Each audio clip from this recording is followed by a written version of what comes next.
അവൻ വീണ്ടും വരും എന്നുള്ള പ്രവചനം, ഇതൊക്കെ തമ്പുരാന്റെ സ്വന്തം ഇഷ്ടത്തിൻ്റെ പൂർത്തീകരണമായിരുന്നില്ല. അതിനപ്പുറം തൻ്റെ പിതാവിൻ്റെ ഹിതാനുവർത്തിയായി പിതാവിൻ്റെ നിയോഗ വഴികളിലൂടെ സമ്പൂർണ്ണ സമർപ്പണത്തോടെ സഞ്ചരിച്ച ഒരു മകൻ്റെ ജീവിത വഴിത്താരകളായി നമുക്ക് കാണുവാനായിട്ട് സാധിക്കും.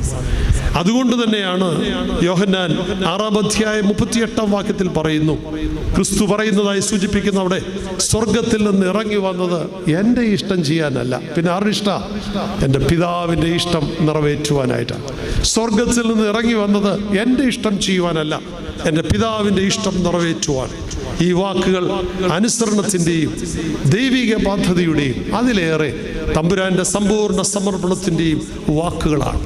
ഈ വാക്കുകളും ഈ കർമ്മകാണ്ഡവും ബോധ്യപ്പെട്ട ജനമാണ് ഉച്ചത്തിൽ ഒരു മുഖസ്തുതി അല്ലാതെ ആത്മാർത്ഥതയോട്